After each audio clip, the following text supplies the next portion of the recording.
Hello, and welcome to another episode of my 30 plus decks. Today I'm going to be showing off one that I have shown off before, Rakdos, Lord of Riots. I'm going to be showing it off again today, mostly because I've been making a bunch of changes to the deck. The biggest change is I've been working the mechanic, The Ring Tempts You, into the deck. Just pulling it up. There we go. Starts off with the Ring Bearer becomes legendary and effectively has Skulk, so can't be blocked by creatures with greater power. Whenever the Ring Bearer attacks, I draw a card and then discard a card, and that's been something that I've been working into the deck because I can definitely get a whole bunch of things out, which sometimes just leaves me with land in my hand more than I need, so I can just discard lands to draw more cards or something like that. The third one isn't as relevant. Whenever it becomes blocked by a creature, that creature's controller sacrifices it at the end of combat. But the final one is really nice. Whenever my Ring Bearer deals combat damage to a player, each opponent loses 3 life. And with Rakdos, his kind of stipulation is I can't cast him unless an opponent has lost life this turn, and creature spells I cast cost 1 less for each 1 life my opponents had lost life. Or had lost this turn. There we go. So effectively, I'm trying to get Rakdos as my Ring Bearer. It does seem a little bit funky, but I know that he's going to be the consistent one swinging. A big creature with Skulk is a little bit interesting in my mind, but he has Trample, so I still think that it's a good idea. There are still things that, Magic has its ways of being weird, but really this is a fun little switch up to the deck, and I hope you enjoy. I'm kind of looking forward to playing for you, and I honestly hope that it, I guess the ring tempts me often. Let's go like that. I've already got my hand ready. Let's start. We'll draw. I will play a swamp, and I will pass. Draw. Let's go with a mountain, and I will pass. Draw another mountain, and I will go black, red, and 1 for Theater of Horrors. This one's very interesting. At the beginning of my upkeep, I exile the top card of my library. During my turn, if an opponent lost life this turn, I may play cards exiled with Theater of Horrors. And then for 3 and a red, I can have it deal 1 damage to target opponent or planeswalker. Probably not going to do that last one, but I can appreciate having a second hand. There we go. Turn 4, that will be untap. Upkeep, that is Stonecoil Serpent. Very cool. And then I will draw. Let's go with this Haunted Ridge. Enters tapped unless I control 2 or more other lands, so that is fine. And I don't have anything to deal damage, so I'm going to do that now. Let's go ahead and go red, red, and 2 to cast Tectonic Giant. 3/4 Elemental Giant. Whenever it attacks or becomes the target of a spell an opponent controls, I choose 1. Either it deals 3 damage to each opponent, or I exile the top 2 cards of my library, choose 1 of them, and I can play that card until the end of my next turn. Either way, that's going to be that turn. So turn 5 will be untap, upkeep. I exile Tin Street Dodger, and then I'll draw a card. Let's go with another swamp. I will go right into combat.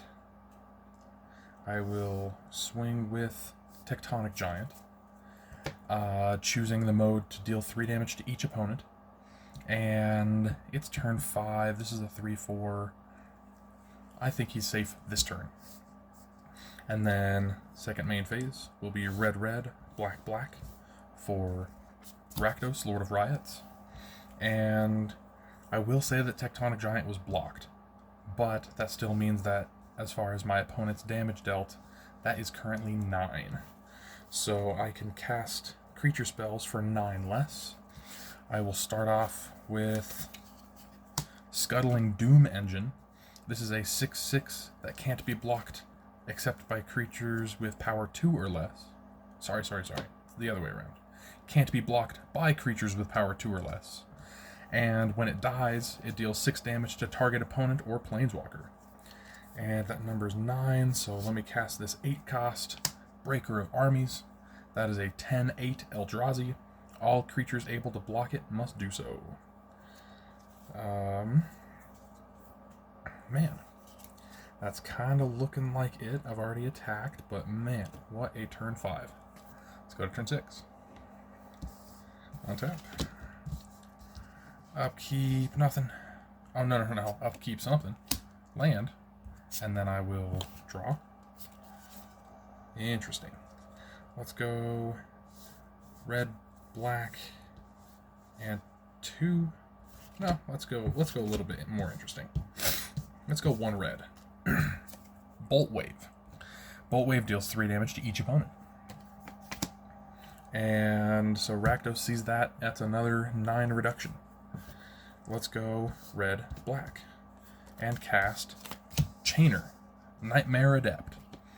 This is, I can discard a card and cast a creature spell from my graveyard this turn, only once each turn. And whenever a non-token creature enters the battlefield under my control, if I didn't cast it from my hand, it gains haste until the end of turn. So there are times where I'll cast Chainer before Rakdos, because me casting Rakdos from the command zone is not from my hand, so he gains haste. But I would still have to deal damage before then, so I have ways in the deck. Other than that, I think that I will move to combat. Right? Is that what I want to do? Maybe I will do it slightly differently. Let me tap 1 red. Because of Bolt Wave, I can cast things from Theater of Horror. 1 red for Tin Street Dodger. So 1/1 haste. I can tap a red and have it to where he can't be blocked except by creatures with Defender. But either way, I think that everyone except for Chainer can attack. So that's 6, 7, 8, 9, 10. Plus 6 is 16. Plus my Breaker of Armies, which has to be blocked. This will all be swinging at the same person, so that they're just going to be taking the most amount of damage, and they have to block the Breaker of Armies. Which does mean that I'm going to assume that the Breaker of Armies dies. And I can assume that that is... Oh, let's see. How should I do this? Here's pretty much my options. Let me get a die or 2. Currently 6, 7, 8, 9. But that's going to be another 6, 7, 8, 9, 10, 16.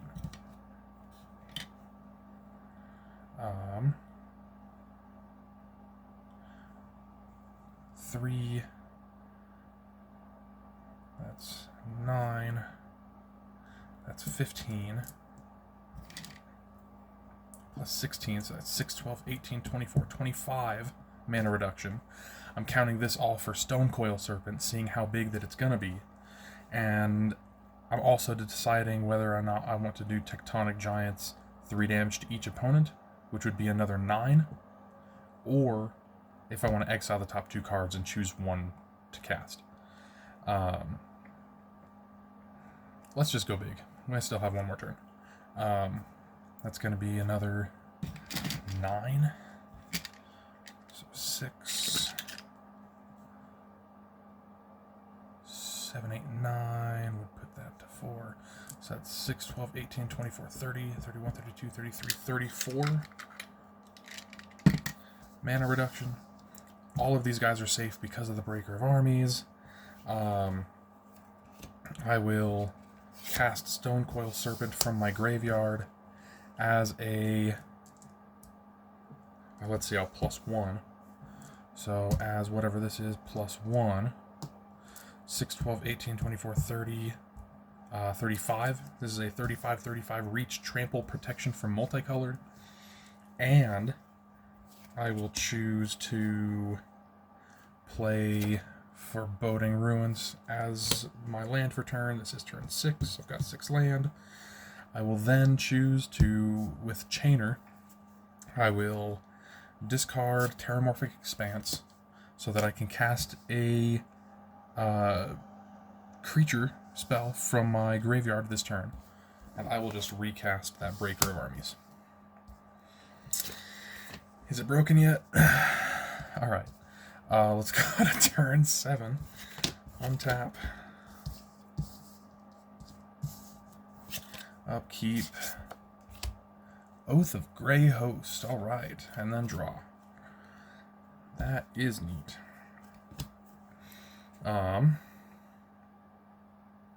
At this point, I think that I would just continue to swing all out, because my Breaker of Armies makes it safe.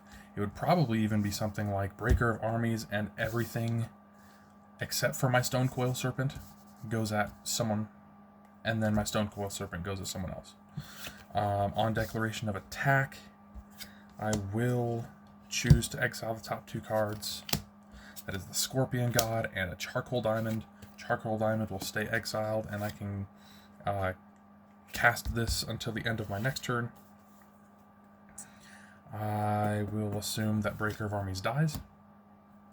I will just assume that with the damage dealt, I can tap a red and a black and cast the Scorpion God from exile. And let's do this like this. 1 black.